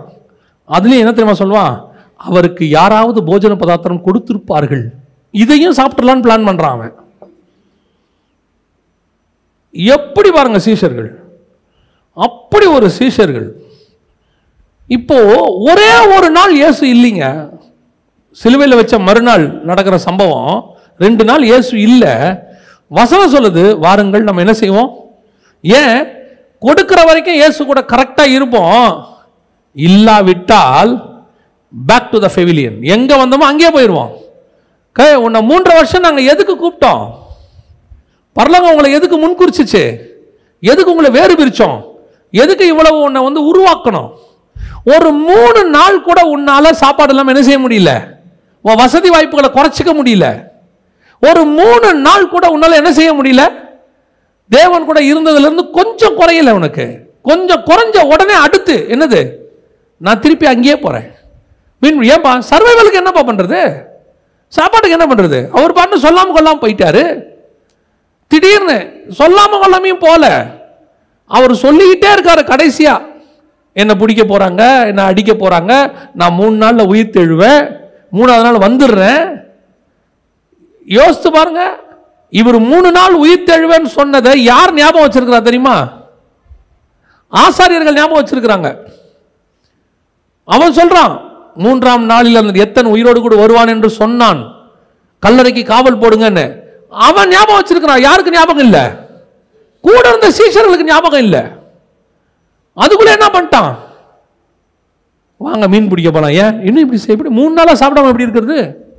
3 நாளா அவரும் போயிட்டாரு, ஒன்றும் கொடுக்காம போயிட்டாரு. போனவர் கொஞ்சம் வெள்ளி காசியாவது கொடுத்துட்டு போயிருக்கணும் இல்லையா? மிச்சம் மீதி 12 கூடையை கொடுத்துருந்தா ஒரு 3 நாளைக்கு அது ஓட்டி இருக்கலாம். ஏன் எகிப்துல இருந்து கொண்டு வந்த மாவு 2.5 மாசம் வந்துச்சு. 2.5 மாசம் கழிச்சு தான் அவங்க முறுமுறுத்தாங்க தேவனை பார்த்து. இவன் 3 நாளைக்குள்ளே ஆண்டவர் விட்டு போயிட்டான். பின்மாற்றம். இதுக்கு ஒரு மனம் நாங்களும் வருகிறோம். எவனாவது சொன்னானா, டே ஆண்டவர் 3 நாள்ல வரேன்னு சொல்லியிருக்கிறார், வெயிட் பண்ணுவோம். ஏன் அதுக்குள்ள மீன் பிடிக்க போகணும்? கர்த்தர் நமக்கு ஒன்றும் சொல்லலையே. அவர் நம்மளை எருசலேம்ல தானே தங்கி இருக்க சொல்லியிருக்கிறாரு, நான் வந்துறேன்னு சொல்லியிருக்கிறாரு. ஒருத்தனாவது தோல் மேல சாஞ்சவனும் சொல்லல, தூரம் ஓடனவனும் சொல்லல. இப்படி ஒரு குரூப் இருக்கு. இந்த குரூப்பால கர்த்தருக்கு அகைன்ஸ்டா தான் ஒரு மனம் வருமே ஒழிய கர்த்தருக்கு சாதகமா ஒரு மனம் வராது. இதெல்லாம் நெகட்டிவ். பாருங்க, அனனியா சப்பீரால் கொண்டு வந்து எல்லாத்தையும் கொடுக்குறாங்க. ஒரு பங்கு கொடுத்துட்டாங்க, ஒரு பங்கு வச்சுக்கிட்டாங்க. அந்த ஒரு பங்கு ஏன் வச்சுக்கிட்டாங்க? கர்த்தருக்கு கொடுக்கணுங்கிற எண்ணம் இருக்கு, ஆனா ஒரு பயம் இருக்கு. எல்லாத்தையும் கொடுத்துட்டோம்னா நம்ம என்ன ஆகும்? இதே ஒரு மனம் யாருக்கு வருது? மனைவிக்கும் வருது. அதனால்தான் பேதுரு கேட்கிறான், இதற்கு நீங்கள் ஒருமனப்பட்டது என்ன? அவங்களுக்குள்ள என்ன வந்துருச்சு? பேதுரு அப்படித்தானே சொல்றாரு. வாசிங்க அந்த வசனத்தை வாசிங்க. பேதுரு அவளை நோக்கி, கர்த்தருடைய ஆவியை சோதிக்கிறதற்கு நீங்கள் ஒருமனப்பட்டது என்ன? இதோ உன் புருஷனை அடக்கம் பண்ணினவர்களுடைய கால்கள் வாசற்படியிலே வந்திருக்கிறது, உன்னையும் வெளியே கொண்டு போவார்கள் என்றான். நீங்கள் ஒருமனப்பட்டது என்ன? எது? தேவனுக்கு அகைன்ஸ்டா யோசிக்கிறதுக்கு ஒரு மனம், கர்த்தருக்கு அகைன்ஸ்டா யோசிக்கிறதுக்கு ஒரு மனம். இன்னைக்கு ஒரு குரூப் அப்படி இருக்கு. கர்த்தர் சபையில ஒரு திட்டத்தை கொடுக்கிறாரு, ஏதோ ஒன்று ஊழியக்காரன் வழியா சொல்றாரு, ஒரு கூட்டம் அப்படியே ஒரு மனதோடு அதை எதிர்க்கும். ஆண்டவர் சொல்லுவாரு, அதை ஒரு மனதோடு கூட எதிர்க்கும். தேவன் ஆரோனை தெரிந்து கொண்டார், கராக கூட்டத்தார் என்ன பண்றாங்க? ஒரு பெரிய கூட்டம் ஒரு மனதோடு கூட என்ன செய்யறாங்க? அவனுக்கு எதிராக. இந்த ஒரு மனம் வரக்கூடாது. இந்த ஒரு மனம் வரவே கூடாது சபையில். கர்த்தருக்கு அகைன்ஸ்டான ஒரு மனம், இது பின்மாற்றத்தினுடைய அறிகுறி. இவர்களை வைத்துக்கிட்டு எழுப்புதல் வராது. இன்னைக்கு எழுப்புதல் கூட்டம் நடத்துறாங்க நிறைய பேர். தயவு செய்து எழுப்புதல் கூட்டத்துக்கு அடிப்படையான ஃபார்முலா இது.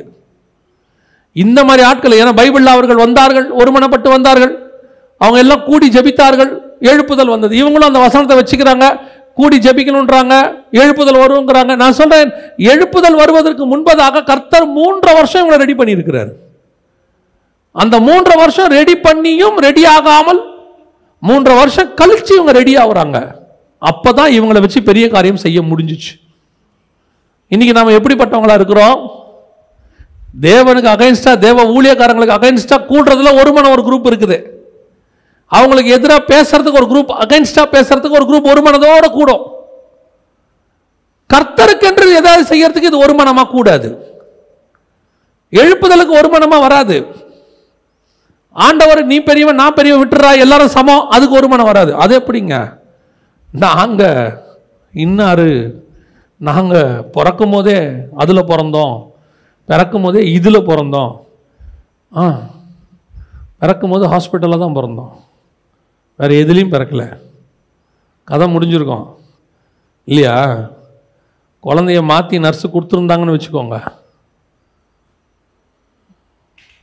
கவர்மெண்ட் ஹாஸ்பிட்டலில் ஒரு நாளைக்கு 10, 20, 30 பிறக்கும். திடீர்னு குழந்தை மாற்றி கொடுத்துட்டாங்கன்னு வச்சுக்கோங்க, நமக்கு தெரியலன்னு வச்சுக்கோங்க. இப்போ நீங்கள் நினைக்கிற அதுலேருந்து இதில் வளர்ந்துக்கிட்டு இருக்கோம். அது கர்த்தர் நமக்கு கொடுத்ததெல்லாம் நல்லது. இதில் நம்ம யாரும் எதுலேயுமே பெரியவங்க கிடையாது, எதுலேயும் பெரியவங்க கிடையாது. இன்றைக்கி சபைக்குள்ள இதுக்கு ஒரு மனம் வரக்கூடாது. அது எப்படிங்க? அதெல்லாம் விட்டு கொடுக்க முடியாது. நாமெல்லாம் ஒன்றா இருந்து இதை எதிர்க்கணும். கர்த்தர் உங்களை விரும்பலை. உங்களை கொண்டு கர்த்தர் காரியங்களை வாய்க்க பண்ண முடியாது. உன்னுடைய சபையில் எழுப்புதல் வராது. உன்னை வச்சு கர்த்தர் எழுப்புதலை கொண்டு வர முடியாது. யாரை கொண்டு தெரியுமா கர்த்தர் காரியங்கள் செய்ய முடியும்? இந்த உலக பிரகாரமான காரியங்களை எதையும் பார்க்காம, பரலோகம் எனக்கு ஒரு திட்டம் வச்சிருக்குது, அந்த திட்டத்தை நான் சுமந்து கொண்டு போகிறேன். இப்போ எருசலேமில் அவங்க ஒருமனப்பட்டாங்க, அடுத்த அதிகாரத்தில் சிதறடிக்கப்பட்டாங்க. 5ஆம் அதிகாரத்தில் அவங்க சிதறடிக்கப்பட்டாங்க. யோசிச்சு பாருங்க. 8ஆம் அதிகாரம் சொல்லுது, சிதறி போனவர்கள் எங்கும் சுவிசேஷத்தை பிரசங்கித்தார்கள். சமாரியாவுக்கும் சிதறி போனாங்க, ஆனால் அத்தனை பேரும் ஒரு மனதோட சிதறி போனாங்க. அத்தனை பேரும் எப்படி போனாங்க? இப்ப தனித்தனியா இருக்கிறான், ஆனா என்ன இருக்குது? ஒரு மனம் இருக்கு. பிதா பரலோகத்தில் இருக்கிறார், இயேசு பூமியில் இருக்கிறார். ஆனா சொல்றாரு, நானும் பிதாவும் ஒன்றாய் இருக்கிறது போல. அப்ப ஒரு மனம் என்பது 2 பேர் பக்கத்துல உட்கார்ந்து இருக்கிறது இல்ல, 2 மனம் ஒன்றா இருக்கிறது.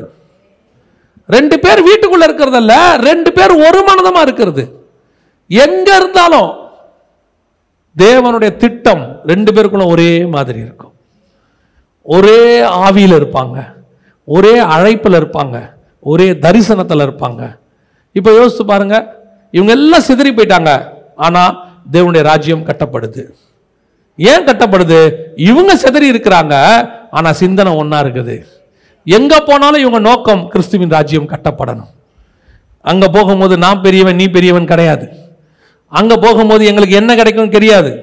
பணத்தை எடுத்து தர்ம காசை மொத்தமாக கொடுக்குறாங்க, அதை அப்படியே கொண்டு போய் இடத்துல செலவு பண்ணுறான். சொல்கிறான், அவர்களை ஆசீர்வதிக்கும்படி உங்களை ஆசீர்வதிக்கும்படி அவர்களை கொள்ளையிட்டேன், கொண்டு வந்தேன், கொடுத்தேன், முடிஞ்சிச்சு.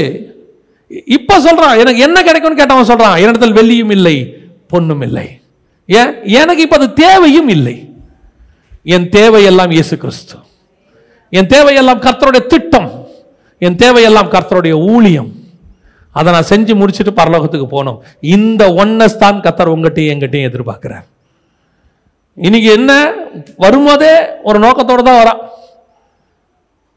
சிலர் ஊழியத்துக்கெல்லாம் கூப்பிடும் போது அந்த ஊழியத்தில் அவங்களே சொல்கிறாங்க, நீங்கள் வந்தீங்கன்னா உங்களுக்கு ஒரு கிஃப்ட் கொடுப்பாங்க, நீங்கள் வந்தீங்கன்னா திரும்பி போகும்போது உங்களுக்கு ஏதோ. அவங்க வந்து ஏன் கொடுக்குறாங்கன்னா, ஐயோ கஷ்டப்பட்டு வராங்களே, திரும்பி போகும்போது கஷ்டப்படக்கூடாது, ஒரு வழி பயணப்பாதையை கொடுத்தாலாவது அவங்க என்ன செய்வாங்க, கஷ்டம் இல்லாமல் திரும்பி போவாங்களேன்னு அவங்க கொடுக்குறாங்க.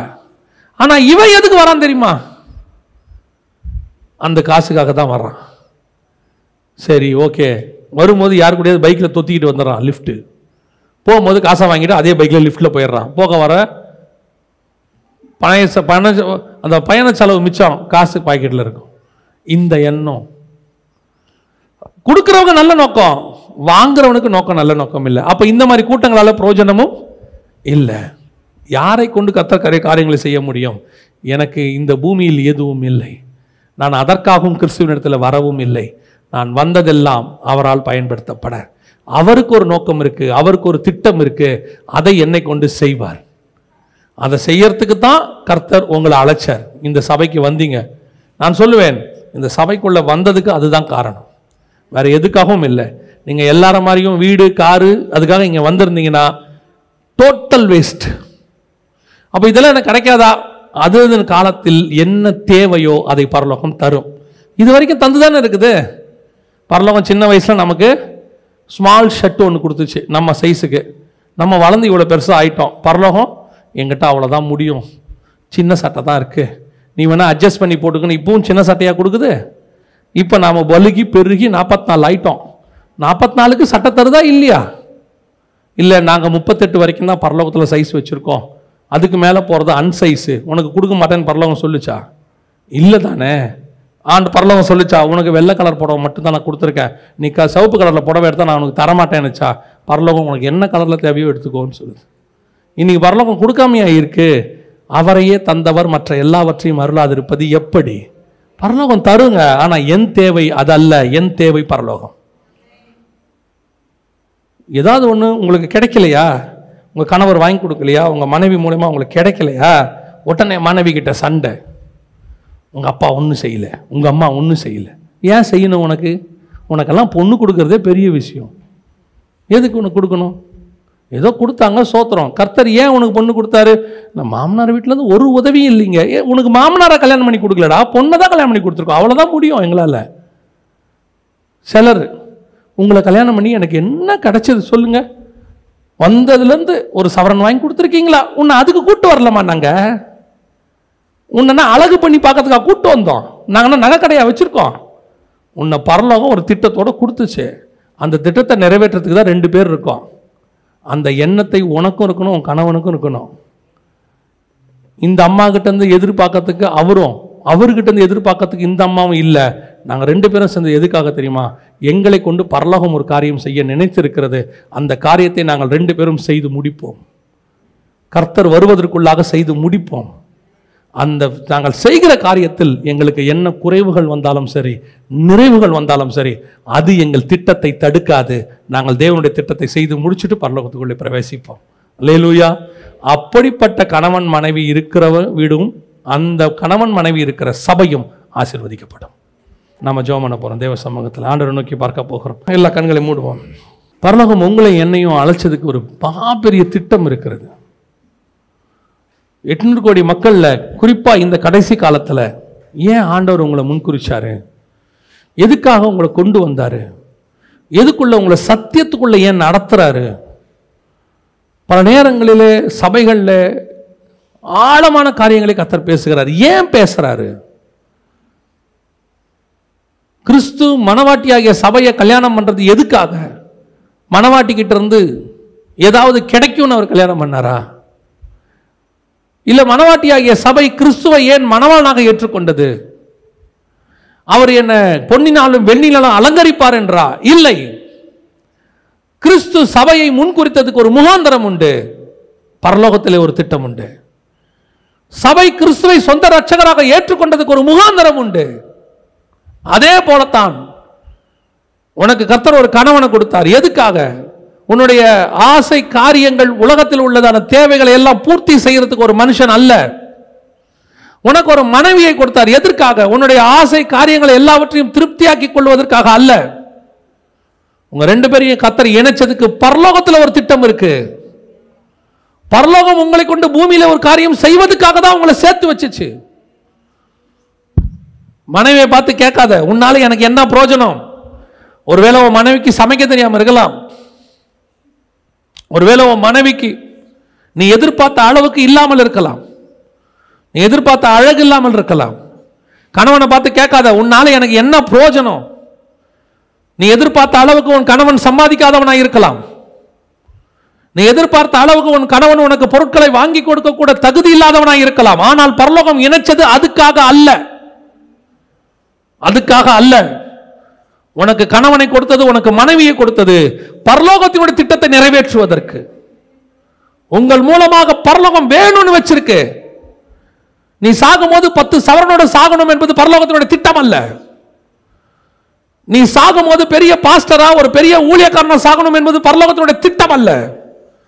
பரலோகத்தினுடைய திட்டம் உங்க 2 பேர் மூலமா பூமியில செய்ய வேண்டிய காரியத்தை செய்து முடிப்பது. அதற்கு யூ நீட் ஒன்னஸ். அந்த ஒன்னஸ் இல்லாம உன்னை வச்சு வேற எதுவுமே செய்ய முடியாது. இன்னும் பூமிக்குரிய உலக பிரகாரமான மாம்சத்துக்குரிய கண்களுக்குரியதான மாம்சத்துக்குரியதான காரியங்களை நீ தேடிக்கொண்டு உன் கணவனோடும் மனைவியோடும் நீ சண்டை போட்டுக் கொண்டிருப்பாய் என்று சொன்னால், உன்னை கொண்டு கிறிஸ்து செய்ய நினைத்த மேன்மையாக பரலோகத்தின் திட்டம் செய்ய முடியாது. அது அப்படியே நிற்கும். உனக்கு 100 வயசாலும் நிற்கும்.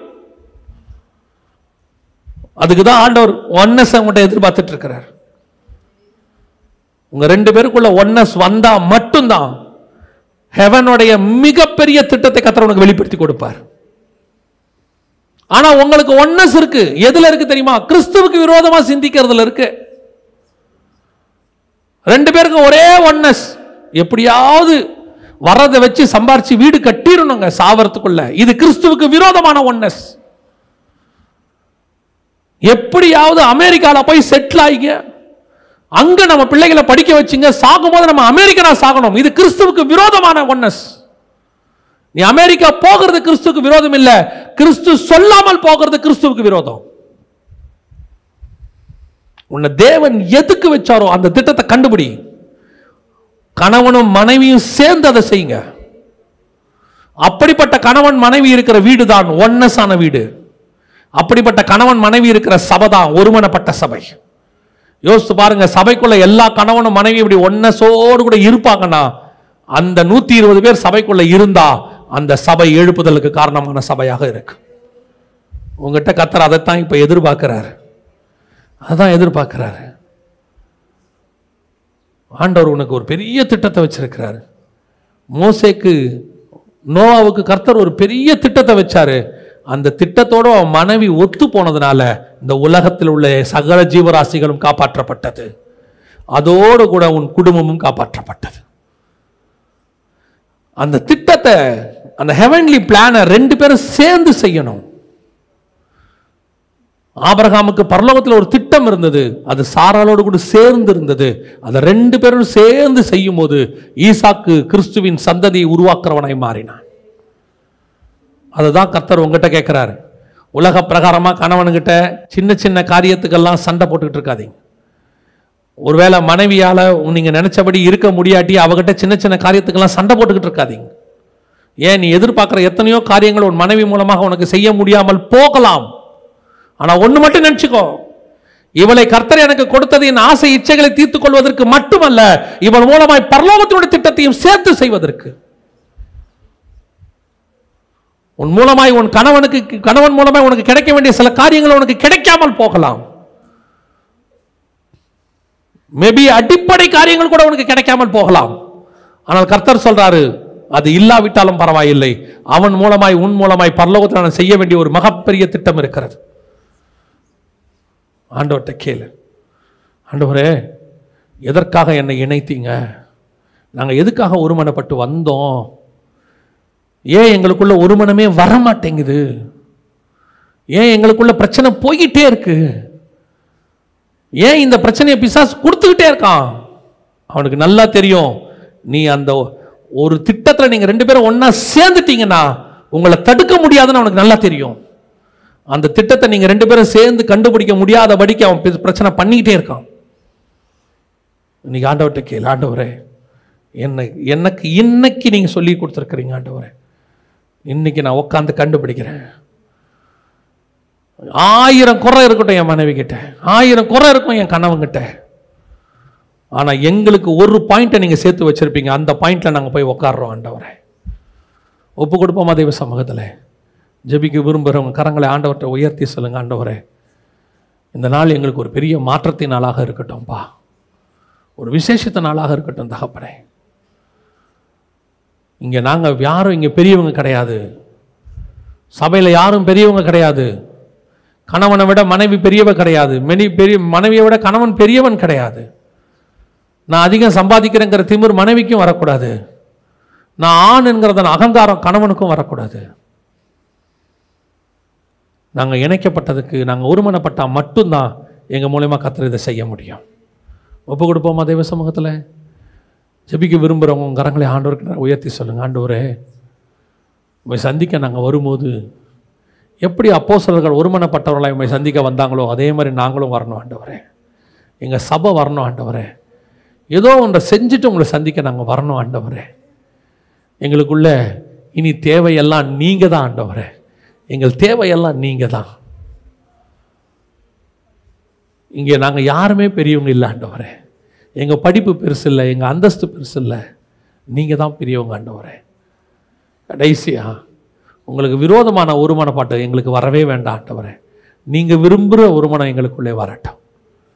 ஒப்பு கொடுத்து ஜெபம் பண்ணுவோமா? எங்கள் சர்வ வல்லமையுள்ள ஆண்டவரே, இந்த அருமையான நேரத்துக்காய் ஸ்தோத்திரம். நாங்கள் ஒருமனப்பட்டு ஜெபிக்கிறோம் ஆண்டவரே. நீர் விரும்புகிற ஒருமனம் எங்களுக்குள்ளே வரட்டும். மகிமையுள்ள கரத்தில் எங்களை தாழ்த்துகிறோம். நீர் விரும்புகிற எழுப்புதல் எங்கள் மூலமாய் வரட்டும்.